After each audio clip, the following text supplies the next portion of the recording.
Start பண்ணலாம்.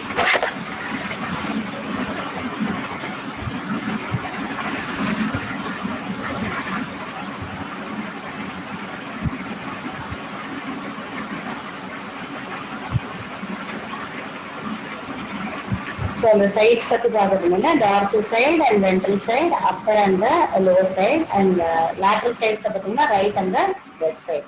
So next வந்து anterior and posterior. So what is anterior? Anterior அப்படின்னா எந்த சைடுல head இருக்கோ அதுதான் anterior. ஓகேவா? So where the head is present is called as the anterior, and where the tail is present is called as the posterior. So ஒரு அனிமலோட head இருக்கிற side, the head இருந்ததுன்னா that is called as cephalic. So head தான் வந்து நம்ம cephalic அப்படின்னு சொல்லுவோம். So where is the head is called as the anterior, and where the tail is present is called as the posterior, or the anus should be present. So அதான் வந்து different positions of the organism. So next we will move on to the germinal layers. So base of the classification, first வந்து tissue level and the levels of organization பார்த்தோம். Second வந்து we studied about the symmetry, and third வந்து we studying about the germinal layers. So the germinal layers அப்படின்னு சொன்னாக்கா அந்த embryo form ஆகும்போது, எப்போ அந்த கரு உருவாக்கும் போது அந்த எம்ப்ரியோனிக் லேயர்ஸ் பேஸ் பண்ணி தான் இந்த ஜெர்மினல் லேயர்ஸ் பற்றி ஃபார்ம். ஸோ எல்லா ஆர்கானிசமும் ஆர்கன்ஸும் பார்த்தீங்கன்னா இந்த ஜெர்மினல் லேயர்ஸை பேஸ் பண்ணி தான் ஒரு growth இருக்கும். ஸோ அந்த ஒரு ஜெர்மினல் லேயர்ல இருக்கக்கூடிய ஒரு செல்லும் தான் என்னவா ஃபார்ம் ஆயிருக்கும், ஒரு ஆர்கனா உருவாயிருக்கும். So different layers of the body தான் உருவாயிருக்கும். ஓகேவா? ஸோ பேசிஸ் வந்து பார்த்தீங்கன்னா அந்த எம்ப்ரியானிக் லேயர்ஸ் தான், and those embryonic layers are called as the germinal layers. So based on this embryonic layers, they are classified into two types. One is called as diploblastic, that is diploblastic, and another one is called as the triploblastic. Okay, so cell organisms they will be having two layers, and that is called as diploblastic, and some organisms will be having three layers, and that's called as triploblastic. So in the plastic அப்படிங்கிறது அந்த layers சொல்றோம், அந்த deploy ட்ரிப்ளோ அப்படிங்கிறது அதோட நம்பரை சொல்றோம். ஓகேவா? So இந்த இதுதான் வந்து அந்த எம்ப்ரியோவா இருக்கக்கூடிய, அதாவது ரெண்டு செல் ஃபியூஸ் ஆகி ஜைகோட்ல இருந்து எம்ப்ரியோனிக் ஸ்டேஜ்ல வரும்போது இந்த மாதிரி இருக்கும். So these layers will get differentiated into. So இதுல பாத்தீங்கன்னா பிளாஸ்டோசீல் அப்படிங்கிறது சென்டர்ல, இது வந்து கேவிட்டி. இந்த கேவிட்டியில வந்து என்ன ஆகும், குட்டி குட்டியா அந்த செல்ஸ் வந்து திரும்ப டிவைட் ஆகும். So divide ஆகி they form the blastomeres. ஓகேவா? அதுதான் இந்த blastomeres ப்ரொடியூஸ் ஆகிருக்கும். இந்த blastomereல இருந்து இன்னும் ஃபர்தரா டெவலப் ஆகும்போது இந்த gastrula formation. ஸோ இதெல்லாம் வந்து பின்னாடி படிப்போம், இதை பத்தியான டீட்டெயிலா ஜஸ்ட் இப்போ தெரிஞ்சுக்கோங்க போறோம். And this gastrula will be developing the three layers. So what are the three layers? Outer ectoderm, middle mesoderm, and inner endoderm. So these three layers are formed in the organism. So in the organism la இந்த எல்லா லேயர்ஸும் produce ஆகுது. So இந்த layers produce ஆகும்போது in some organism outer ectoderm and inner endoderm will be produced, and in between the mesoderm இருக்காது. அதுக்கு பதிலா the space will be filled with a jelly like substance that is called as mesoglea. So அப்படி இருந்ததுன்னா that is called as diploblastic, that is they have only outer ectoderm, inner endoderm. So எந்த ஒரு இப்போ kidney பத்தி படிக்கிறீங்க இல்லையா, கிட்னில outer layer ஒன்று இருக்கும், அதுக்கப்புறம் இன்னர் லேயர் இருக்கும்.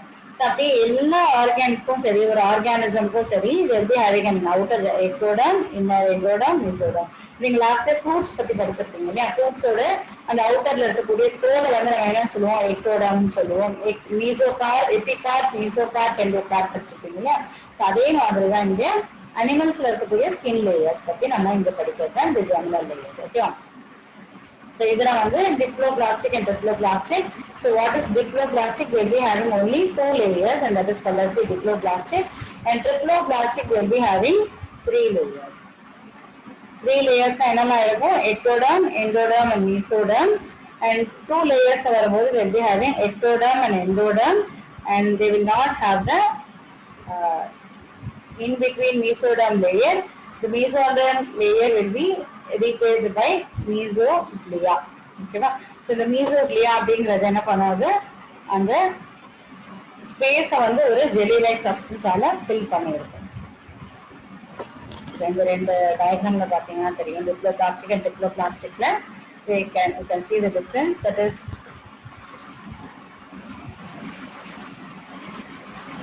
so இங்க வந்து ectoderm, endoderm and in between the mesoglia is present. So in the endoderm அப்படிங்கிறது the innermost layer, ectoderm is the outermost layer. So ரெண்டுத்துக்கு நடுவுல ஒரு jelly like substance will be present. இந்த மாதிரி 2 layers வந்து எங்க இருக்கு அப்படின்னா Cnidaria and Ctenophora. ஓகேவா?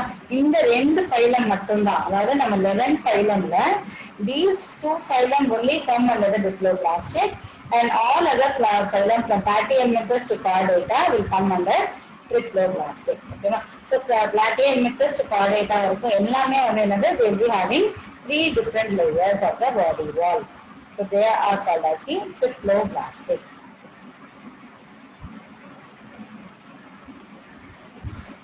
So next we move on to the next basis of the classification, that is called as the coelom.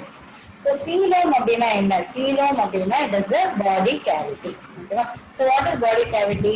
Body cavity அப்படினா நம்ம பாடியில இந்த ஒரு அந்த ஆர்கான்ஸ்ல பாத்தீங்கன்னா தெரியும் உங்களுக்கு. இந்த நம்ம பாடியில இதுதான் outer layer எக்டோடர்ம்னு வெச்சுக்கோம். Inner endoderm and mesoderm இருக்கு. So எண்டோடர்ம் அப்படிங்கிறதுதான் உள்ள லாஸ்ட் லேயர். மீசோடர்ம் அப்படின்னு சொல்லும்போது நம்மளோட போன்ஸ், டீத், மசில்ஸ் இதெல்லாம் வந்து நம்மளோட பாடியில இருக்கக்கூடிய மீசோடர்ம் லேயர்ல வரும். ஓகேவா? ஸோ அதுக்கெல்லாம் வந்து உள்ள வந்து என்ன இருக்கும்? உள்ள இருக்கக்கூடிய இன்டர்னல் ஆர்கன்ஸ் எல்லாம் இருக்கிறதுக்கான ஸ்பேஸ் இருக்கும் இல்லையா? So the space is called as the cavity, body cavity. So இப்போ ஒரு ஆர்கானிசம் இருக்கு அப்படின்னா அந்த லிவிங் ஆர்கானிசமோட உள்ள இருக்கக்கூடிய பாடி பார்ட்ஸ். ஸோ இப்போ இந்த கேவிட்டியில தான் வந்து இந்த எல்லா ஆர்கன்ஸும் இருக்கு. லைக் லிவர், நம்மளோட ஈசோஃபேகஸ், ஸ்டொமக், இன்டெஸ்டைன்ஸ் எல்லாமே வந்து உள்ள இருக்கிறதுக்கு ஒரு இடம் வேணும் இல்ல. So that body cavity is called as the coelom. So this cavity is called as the coelom. So இது வந்து எல்லா லிவிங் ஆர்கானிசம்லயும் இருக்கும். லைக் இன் கேஸ் ஆஃப் என்ன சொல்லலாம், earthwormல எடுத்துக்கலாம். earthwormலயும் அதோட பாடி வந்து இந்த மாதிரி சிலிண்டரிக்கல் ஷேப்ல இருக்குன்னா they will be having a mouth and they will be having the esophagus, அதுவும் ஸ்டொமக், அந்த மாதிரி எல்லா பாடி பார்ட்ஸும் இருக்கும். ஸோ அந்த பாடி பார்ட் இருக்கிறதுக்கான இந்த கேவிட்டி இருந்ததுன்னா they are called as coelomates அப்படின்னு சொல்லுவோம். So based on this body cavity, animals are classified into 3 types. என்னன்னா acoelomate, pseudocoelomate and eucoelomates. So acoelomate அப்படின்னா என்ன? அந்த கேவிட்டி இல்ல. A அப்படின்னு வந்தாலே absence. எப்பவுமே A அப்படின்னு வந்தாலே absence. So they will not be having the body cavity. Pseudocoelomate அப்படின்னு சொன்னாங்க. Pseudo அப்படின்னா false. Pseudo-na false. So they will not be having the cavity. அதாவது ப்ராப்பரா ஒரிஜினல் கேவிட்டியா இல்லாம they will be having a false cavity and that is called as the pseudocoelomates. And next one is the coelomate இல்லைன்னா eucoelomate அப்படின்னு சொன்னா true coelom.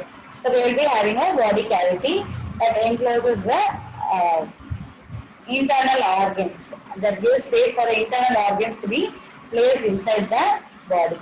Okay. So the acoelomate they will not be having a cavity inside, and the space between the body wall and the digestive cavity is filled with the matrix. So in the digestive wall space it is filled with the matrix, and that is why they are called as the acoelomate. Coelomate கிடையாது. Okay. So உள்ள வந்து எங்கேயுமே கேவிட்டியே இல்லைப்பா. இதில் பார்த்தீங்கன்னா example Sporifera to Platyhelminthes will come under this category. Pseudocoelomate பார்த்தீங்கன்னா இந்த Ashhelminthes இது ஒண்ணுதான் வந்து Pseudocoelomate வரும். Body cavity is not lined by mesoderm. இதுல வந்து அந்த மீசோடர்ம் அப்படிங்கிறது கிடையாது. இதுக்கு மேலப்பட்ட false coelom. அண்ட் இதுக்கு எக்ஸாம்பிள் வந்து Ashhelminthes, அது ஒண்ணுதான். ஓகேவா? அண்ட் நெக்ஸ்ட் true coelomate அப்படின்னு பார்த்தோம்னா Annelida தான். தட் இஸ் வந்து earthworm இருந்து எல்லா ஹையர் கார்டேஜ் வரைக்கும் எல்லாமே வந்து they belong to this true coelomate. So they will be having a body cavity. So the outer ectoderm, mesoderm and endoderm உள்ள அதுக்கு நடுவுல என்ன இருக்கு? They will be having the cavity where all the internal organs will be present inside. So that is a space in between to keep all the internal organ intact together. Okay. So அந்த மாதிரி based on the cavity they are being classified. அதே மாதிரி இந்த acoelomate பார்த்தீங்கன்னா space between the body wall and the digestive cavity is filled with the matrix parenchyma. So இந்த உள்ள வந்து parenchyma cells are being closed. அதே மாதிரி இங்க வந்து pseudocoelomate it is not being closed with the mesodermal cells and they are scattered pouches மாதிரி இருக்கும். அதே மாதிரி நம்ம பாடியில இந்த coelomates ஓட பாடியில பார்த்தீங்கன்னா the cavity will be filled with a fluid called as coelomic fluid. So the peritoneal layer அப்படின்னு சொல்லுவாங்க, that is called as the internal space is being filled with a fluid called as coelomic fluid. So the coelomic fluid தான் வந்து என்ன பண்ணும், உள்ளத்தோட internal organs வந்து accommodate பண்ணும். So functions of the coelom என்னது அப்படின்னா, it accommodates the visceral organs. Visceral organs என்னது, soft important organs. ஓகேவா? coelomic fluid reduces the friction between the visceral organs.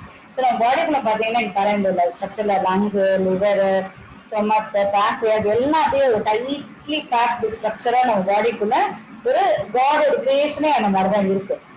நம்ம ஒரு பொட்டிலேயே வந்து ஒரு துணி போட்டு ஒரு சுட்கேஸை போட்டு அடைக்கிறீங்க அப்படின்னா என்ன ஆகும், ஓவரா ஆகும் போது ஒண்ணுக்கு ஒண்ணு இடிச்சுட்டு நசுங்கி போகும். இல்ல டிஃப்ரெண்ட் நேச்சர்ல இருக்கக்கூடிய ஸ்ட்ரக்சர், இப்போ வந்து துணி போடுற, ஒரு கிளாஸ் டம்ளர் போடுற, இல்ல ஒரு வேற ஏதாவது பிளாஸ்டிக் போடுற, எல்லாத்தையும் ஒண்ணு போடும்போது டிஃப்ரெண்ட் மெட்டீரியல் என்ன ஆகும், அப்படியே நசுங்கிடும்.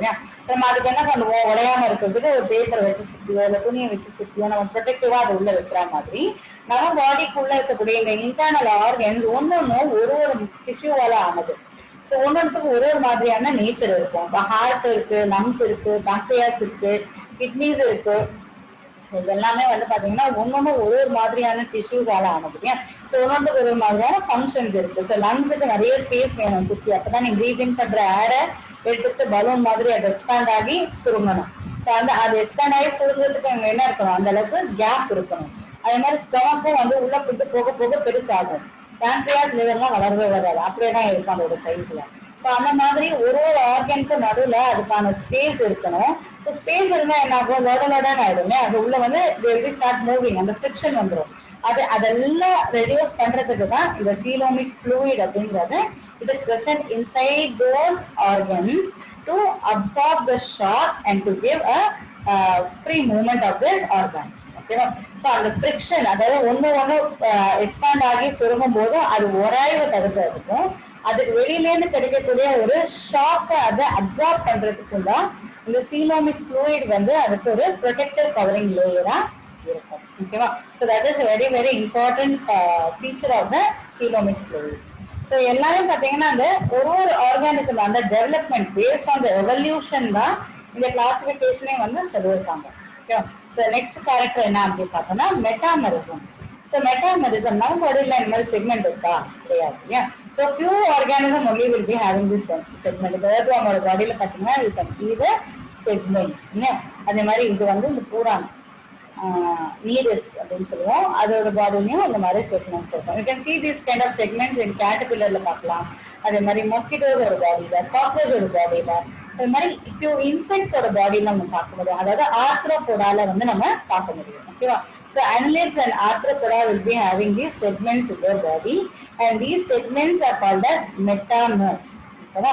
Meta அப்படின்னா small, meres அப்படின்னா segments. Small segments are there in many number. That is why it's called as metamerism அப்படின்னு சொல்லுவாங்க அந்த concept. So next important concept என்ன அப்படின்னா notochord. So the notochord அப்படிங்கிறது தான் எனக்கு it is the extension of the development of the brain. So brain வளர்ந்ததுக்கு அப்புறமா brainோட extension தான் இந்த medulla oblongata, அதுலேருந்து எக்ஸ்டெண்ட் ஆகுறது தான் இந்த vertebral column. ஓகேவா? ஸோ எல்லா அனிமல்ஸ்க்கும் இது இருக்கா அப்படின்னு கேட்டோம்னா கிடையாது. அதாவது கார்டேட்டாலேருந்து தான் வந்து இந்த நோட்டோகார்டோட பிரசன்ஸ் வந்து இருக்கு. But in case of cockroach also they be having brain. அப்புறம் ஏர்த்வார்ம்லயும் இருக்கும், ஆனா இந்த அளவுக்கு என்ன இருக்காது, பிரசன்ஸ் வந்து அதுக்கு அதிகமா இருக்காது. ஸோ அதனால வந்து அண்டர் டெவலப்டு ஸ்ட்ரக்சர்ஸா இருக்கும். They are called as ganglia அப்படின்னு சொல்லுவோம். கேங்லியா அப்படின்னா a collection of nerves is called as the ganglia. So அங்கதான் வந்து கேங்லியாவா இருக்கும். ஸோ நோட்டோகார்ட் அப்படிங்கிறது அந்த ஸ்பைனல் கார்டோட ஸ்ட்ரக்சர். ஓகேவா? பிரெயின்லேருந்து எக்ஸ்டெண்ட் ஆகக்கூடிய அந்த notochord they are present only in case of the chordates and they are not present in non-chordates. Okay? So animals with the notochord are called as chordates and those without the notochords are called as the non-chordates. So இது வந்து எப்போ இருக்கும், during the embryonic development ல இருக்கும். And some animals will be having it throughout their lifetime like as அதாவது man mammalia அதுல என்ன பாத்தீங்கன்னா அந்த vertebral column கண்டிப்பா throughout their lifetime present ஆயிருக்கு. ஸோ சிலதுல வந்து என்னோட ஹெமிகார்டேட்டா யூரோகார்டேட்டா அந்த மாதிரியான கிளாஸ்ல எல்லாம் பாத்தீங்கன்னா they are not present throughout their lifetime. அதோட எம்ப்ரியானிக்கல் டெவலப்மெண்ட்ல மட்டும் இருக்கும், அதுக்கப்புறமா இருக்காது. ஸோ vertebrates வரும்போது birds, fishes, amphibians, reptiles and mammals. So இந்த 5 கிளாஸ்லையும் இந்த நோட்டோகார்டோட பிரசன்ஸ் வந்து லைஃப் டைம்ல இருக்கு.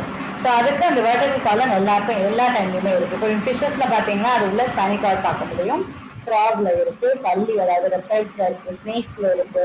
ஸோ எல்லாத்துக்குமே அந்த வெர்டபிள் காலம் will be present. ஓகேவா? So these are the basic features of classification of the animal kingdom. So இந்த 6 basic features based பண்ணிதான் they are classified into different phylum. என்னென்ன phylum they are classified into? Porifera, Coelenterata, Platyhelminthes, Ashhelminthes, Annelida, Arthropoda, Echinodermata and Chordata. ஓகேவா? So இதுதான் வந்து பேசிக் classification. So basic classification என்னது? Starting from Porifera, சீலன்ட்ரேட்டா. இந்த சீலன்ட்ரேட்டா அதுக்கு ரெண்டா வச்சிருக்காங்க. அது வந்து சிலிடேரியா அண்ட் டினோபோரா அப்படிங்கிற கிளாசிபிகேஷன்ல வருவாங்க. அதுக்கப்புறம் பிளாட்டிஹெல்மின்தஸ், ஆஷ்ஹெல்மின்தஸ், அனலிடா, ஆர்த்ரோபோடா, எக்கினோடெர்மேட்டா, கார்டேட்டா. ஸோ இப்போ நீங்க ஸ்டார்டிங்ல இருந்து படிச்சுட்டு வந்தீங்கன்னா அப்போ ரொம்ப ஈஸியா புரியும், உனக்கு எவல்யூஷன் பேசிக்காவே இருக்கும். ஸோ முதல்ல வந்து single cell organism, that is in case of protozoans. And next வந்து we'll see about the porifera. Porifera, pores அப்படின்னா ஹோல்னு அர்த்தம், ஓட்டை. ஓகேவா? அதோட பாடியில வந்து they will be having small pores. So இது இப்போ இந்த ஃபைலம் போரிஃபெரால வந்து நம்ம இந்த கேரக்டர்ஸ் பத்தி எல்லாம் படிக்கிறோம். இப்போ ஒரு ஃபைலம்லயும் இப்ப நம்ம படிச்ச அத்தனை லெவல்ஸ் ஆஃப் ஆர்கனைசேஷன், ஒரு பாடி சிமெட்ரி எப்படி இருக்கும், ஜெர்மினல் லேயர்ஸ் எப்படி இருக்கும், சீலம் எப்படி இருக்கும், ஹேபிட்டல் டைஜஸ்ட் சிஸ்டம் இருக்கா, ரெஸ்பிரேட்டரி சிஸ்டம் இருக்கா, ரீப்ரொடக்ஷன் எப்படி இருக்கும், அதோட ஸ்பெஷல் ஃபீச்சர்ஸ் என்ன, அது மாதிரி அதில் இருக்கக்கூடிய எக்ஸாம்பிள்ஸ். ஸோ இது எல்லாமே ஒரு ஃபைலனுக்கு நம்ம இண்டிவிஜுவலா படிப்போம். நீங்க ஏற்கனவே சின்ன கிளாஸ்ல படிச்சிருப்பீங்க, ஆனாலும் இப்போ வந்து நம்ம படிக்கிறது பேசிக் ஃபார் பயாலஜி. ஓகேவா? அதே மாதிரி இந்த காம்படிட்டிவ் எக்ஸாம்ஸ்லயும் இந்த யூனிட்ல இருந்து, அதாவது கிளாசிபிகேஷன் யூனிட்ல வந்து உங்களுக்கு 1 or 2 கொஸ்டின்ஸ் கண்டிப்பா வரும், நீட் எக்ஸாம்ஸ்ல அந்த மாதிரி எக்ஸாம்ஸ்லாம். ஸோ இதுல வந்து ஃபர்ஸ்ட் நம்ம போரிஃபெரா அப்படின்றது பார்த்தோம்னா, first the grade of organization என்னது? they belong to cellular level of organization. இதோட சிமெட்ரி என்னது? asymmetrical. இதை வந்து என்ன பண்ண முடியாது, நம்மளால ரெண்டா கட் பண்ணவே முடியாது. and few are only radially symmetrical. ஓகேவா? ஸோ இது germ layers கிடையாது. So they do not have the germ layers. அடுத்து they are acoelomate. ஏன்னா அதுல வந்து சென்ட்ரல் கேவிட்டி வந்து கிடையாது இல்ல, சீலம் வந்து அது பாடி ஃப்ளூயிட்ஸ்க்கு வந்து உள்ளுக்குள்ள கிடையாது. அண்ட் நெக்ஸ்ட் போரிஃபெரன்ஸ் அப்படின்னு பார்த்தோம்னா ஹேபிட்டட் எங்க இருக்கும் அப்படின்னா, இதெல்லாம் வந்து நம்ம பவளப்பாறைகள் அப்படின்னு சொல்றோம், கோரல் ரீஃப்ஸ், அதுதான் இது. So they are mostly aquatic. அதுலயும் பாத்தீங்கன்னா they are mostly marine in nature and sedentary. செடென்டரினா என்ன? ஒரு இடத்துல இருக்கும், மூவ் ஆகாது. ஸோ இந்த பவளப்பாறைகள்லாம் பாத்தீங்கன்னா அதோட பேஸ் வந்து அதோட அடியில் இருக்கக்கூடிய சாயிலோட அட்டாச்சா இருக்கும். இந்த பிக்சர்ஸ்ல பாத்தீங்கன்னாலே தெரியும். இதெல்லாம் வந்து ஒரு இடத்துல அப்படியே அது ஒரு சைடு பாட்டம் வந்து அட்டாச்சா இருக்கும், மேல வந்து ஃப்ரீ எண்டா இருக்கும். ஸோ அது மட்டும் வந்து என்ன ஆகும்? மூவ் ஆகிட்டே இருக்கும். ஓகேவா? So they are solitary or colonial. சாலிட்டரினா இந்த சிங்கிளா தனியா ஒன்னே ஒண்ணு கூட வளரும். காலனியல் அப்படின்னா என்னது? காலனியா ஒரு குரூப்பா கூட அது வளரும். ஓகேவா? அதோட நேச்சர் இதெல்லாம் தான். ஸோ இதுல வந்து என்ன கிடையாது? they do not have digestive system. Intracellular digestion take place. They take place inside the cells. So இதுதான் வந்து அதோட ஸ்ட்ரக்சர் அப்படின்னா, இதோட மேல இருக்கக்கூடிய இந்த ஓப்பனிங் வழியாவே. ஸோ இதெல்லாம் வந்து என்ன மாதிரியான ஃபுட்டை எடுத்துப்போம் அப்படின்னா, ஸ்மால் யூனிசெல்லுலார் செல்ஸ் தான் வந்து ஃபுட்டா எடுத்துப்போம். ஸோ இதோட ஓப்பன் மேல இருக்குல்ல, இந்த ஓப்பனிங் வழியாவே அதோட ஃபுட் பார்ட்டிகல்ஸ் லைக் ஸ்மால் பிளான்டன்ஸ் இல்லைன்னா மைக்ரோ ஆர்கானிசம்ஸ் தான், அதாவது லைக் என்ன சொல்லலாம், யூக்ளினா, அப்புறம் பாரனீஷியம் இல்லையா, அந்த மாதிரி ஜூ பிளான்டன்ஸ், அந்த மாதிரி ஸ்மால் லெவல் ஆஃப் ஆர்கானிசம்ஸ் தான் வந்து இது வந்து சாப்பிடும். ஸோ அப்போ these sell will automatically take it inside and phagocytosis processல they will digest and they will send out the waste outside. So இது water vascular system தான். ஸோ தண்ணியோட சேர்ந்து ஃபுட் உள்ள போகும். உள்ள போய் அந்த செல்லுலர் டைஜஷன், செல்லுக்குள்ள போய் அது டைஜஷன் ஆகிடும், நியூட்ரியண்டா அப்சார்ப் பண்ணிக்கும். அதுக்கப்புறம் டெட் வேஸ்ட் மட்டும் வெளியில சென்ட் அவுட் ஆகிடும். சரியா? ஸோ இதில் அதனால பெரிய ஒரு டைஜஷன் ப்ராசஸ்லாம் இதில் வந்து கிடையவே கிடையாது. So next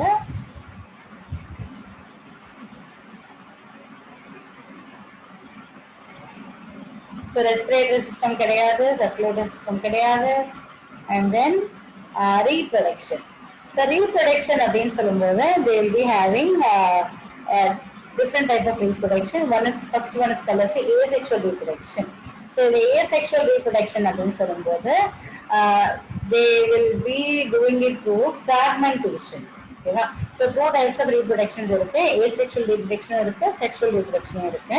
so asexual reproduction பார்க்கும்போது they will be doing it by the fragmentation. fragmentation என்ன? fragment அப்படின்னா small pieces உடையிறது. ஓகேவா? So their body will be divided into small fragments. இந்த பாடி என்ன ஆகும்? சம்டைம்ஸ் ஃபோர்ஸா வாட்டர் வரும்போதோ இல்லை வேற ஏதாவது ஒரு போட் மாதிரி ஏதாவது போகும்போது இது இடிச்சு உடஞ்சு போச்சு அப்படின்னா இந்த ஸ்மால் ஃபிராக்மெண்டா இந்த மாதிரி 2 துண்டா போயிடலாம். ஸோ இந்த ஒரு துண்டு இருக்குல்ல, இதுவே வந்து என்னவாகும்? இன்னொரு நியூ ஆர்கானிசமா டெவலப் ஆக ஆரம்பிச்சிடும். So that is called the fragmentation. ஓகேவா?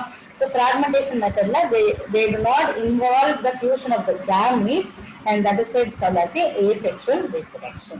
So next sexual reproduction will also be happening here. என்ன ஆகும் அப்படின்னா இதுல வந்து they are hermaphrodite. So what is hermaphrodite?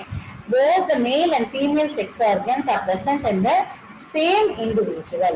So இதே ஆர்கானிசம்லயே மேல் ரீப்ரொடக்டிவ் ஆர்கனோ ஃபீமேல் ரீப்ரொடக்டிவ் ஆர்கனோ ஒரே ஆர்கானிசம்லயே present ஆகிருந்ததுன்னா they are called as hermaphrodite. ஓகேவா? So mostly in case of worms வரைக்கும் பாத்தீங்கன்னா mostly they are hermaphrodite in nature இருக்கலாம். And like in case of earthworms வந்து hermaphrodite தான். Platyhelminthes hermaphrodite இருக்கு.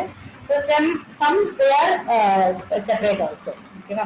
So இதுல வந்து they are mostly hermaphrodite, and their fertilization is internal fertilization. So இதுல இருந்து என்ன ஆகும்? The sperms will be released outside, and இன்னொரு அனிமல்ல இருக்கக்கூடிய ஓவா என்ன பண்ணும்? இந்த ஸ்பெர்ம்ஸை ரிசீவ் பண்ணி they fertilize and they form into a larva and they develop into a zygote, and this zygote will get attached to a substrate and they start growing into a new individual. So இந்த மாதிரி அதோட reproduction நடக்கும். ஓகேவா? So இதெல்லாம் in detail நமக்கு ரொம்ப அளவுக்கு இருக்கு. என்ன மாதிரி ப்ராசஸ் அப்படிங்கிறது தெரிஞ்சா போதும். ஸோ இதில் வந்து ஹெர்மாஃப்ரோடைட் பற்றி தெரிஞ்சுக்கோங்க. அண்ட் இன்டர்னல் ஃபெர்டிலைசேஷன், ஏன்னா sperms and it gets fused inside the body of the organism. Like in case of frog எடுத்துக்கிட்டீங்கன்னா frogல வந்து என்ன பண்ணுவோம்? The male frog will release the sperms in water and the female frog will release the egg in water, and அது ரெண்டும் வாட்டர்ல தான் fertilise ஆகும். ஓகேவா? So that is called as external fertilization. ஓகேவா? So internal fertilization will take place inside the body, external fertilization will take place outside the body. அதான் difference. So இதில் வந்து they take place inside the body, internal fertilization. So development is indirect, larval stages present. So இதில் வந்து development வந்து direct development கிடையாது. So they undergo the larva development, அதுக்கப்புறமா தான் adult will be formed. So மெட்டபால் ப்ராசஸை பார்த்துட்டு போங்க. நம்ம சின்ன கிளாஸில் எக் இருக்கும், எக்லேருந்து லார்வா, லார்வாலேருந்து பியூப்பா, பியூப்பாலேருந்து அடல்ட் வரும். So in case of normals பார்த்தீங்கன்னா இப்போ எக்லேருந்து ஜைகோட், ஜைகோட்லேருந்து டைரெக்டாக என்னது எம்ப்ரியோ, எம்ப்ரியோலேருந்து ஃபீட்டஸ். ஸோ இது வந்து டைரக்ட் டெவலப்மெண்ட். ஆனால் இது வந்து என்னது இன்டைரக்ட் டெவலப்மெண்ட். ஓகேவா? So that is the difference, indirect development and direct development. So டைரக்டாக ஒரு பேபியாக உருவாகிறது வேற வேற ஒரு லிவிங் ஆர்கானிசமா வந்து வரும். இப்போ டாட்போல்ஸ் வந்துட்டு அதுக்கப்புறமா வர்றது வந்து இன்டைரக்ட் டெவலப்மெண்ட். டைரக்ட் டெவலப்மெண்ட் அப்படின்னா இப்போ எக்லேருந்து டைரக்டா சிக்கு வரும், சிக்கு வந்து அப்படியே பெரிய ஒரு பேர்டா க்ரோ ஆகும். So that is direct development. ஓகேவா? ஒரே நிமிஷம்.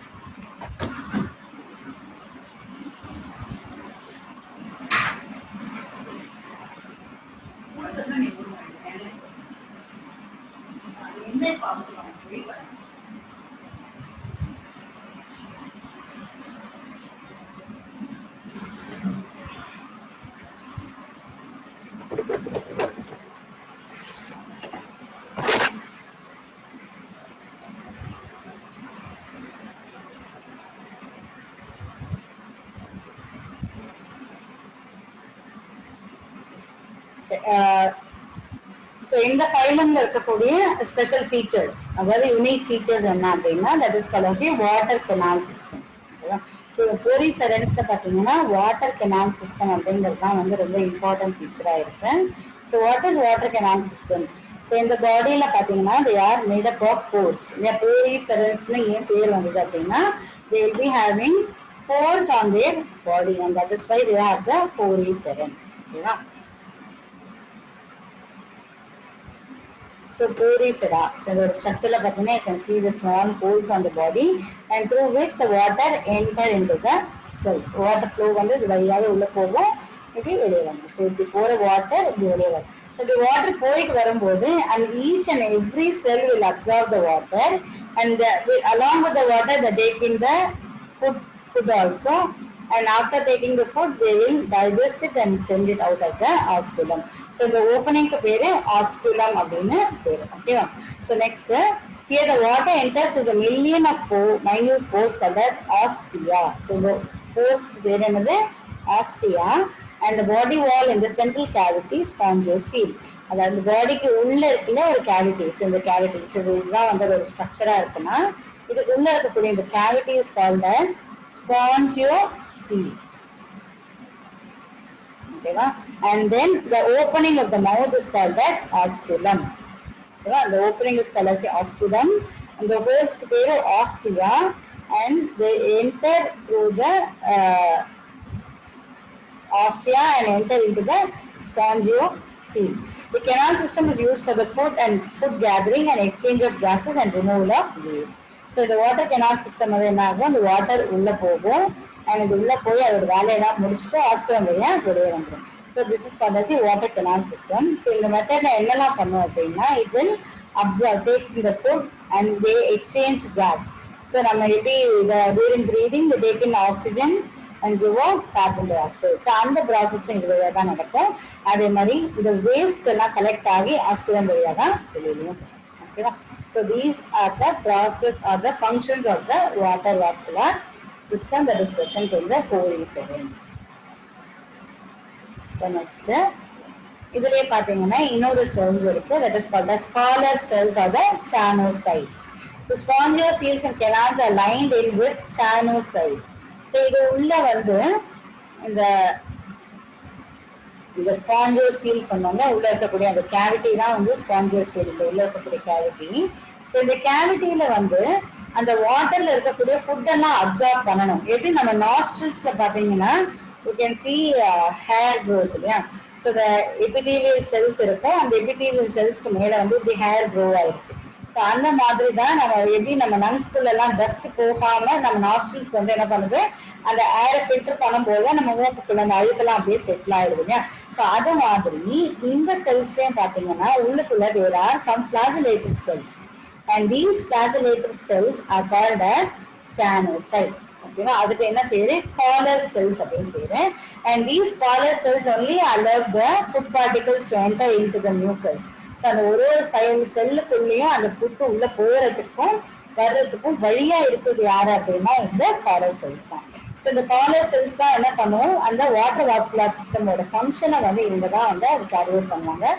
So through these collar cells அந்த டயக்ராம்ல பார்த்தீங்கன்னா தெரியும், இந்த வழியா தான் அந்த வாட்டர் வந்து உள்ள போகும். உள்ள போய் அந்த செல்குள்ள அந்த வேலை நடக்கும். அதாவது அமீபோசைட் அப்படின்னா அந்த டைஜஷன் ப்ராசஸ். இப்போ ஒரு அமீபா உள்ள வந்திருக்கு அப்படின்னா அந்த அமீபாவை வந்து அதை டைஜஸ்ட் பண்ணி அதுக்கான நியூட்ரியன்ட் எல்லாம் அதை அப்சார்ப் பண்ணிட்டு வேஸ்ட்டை இது வழியாவே வெளியில அனுப்பிடும்.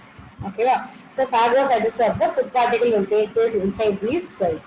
அந்த செல்லுக்கு தான் இந்த chanocyte cells அப்படின்னு சொல்லுது. ஓகேவா? they are lined, the inner layer of the spongiocele is lined with chanocytes or the collar cells. And next, the body is supported by spicules or spongin fibers.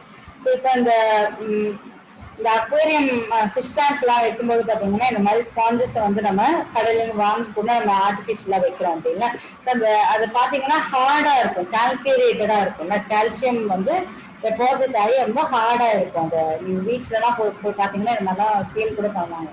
So ஆனால் நேச்சுரலாக அது லிவிங்காக இருக்கும்போது அது எப்படி இருக்கும், சாஃப்ட் நேச்சர் ஸ்பாஞ்ச் மாதிரி இருக்கும். நம்ம டஸ்டர் தான் யூஸ் பண்ணுவோம்ல ஸ்பாஞ்சஸ், அந்த மாதிரி ஸ்பாஞ்சஸ் எப்படி இருக்கும், அது உள்ள மேல நிறைய ஹோல்ஸ் இருக்கும், தண்ணி பட்டோம்னா தண்ணி அப்படியே அப்சார்ப் பண்ணிக்கிறீங்க, அதே மாதிரி நேச்சர்ல தான் இதுவும் இருக்கும்.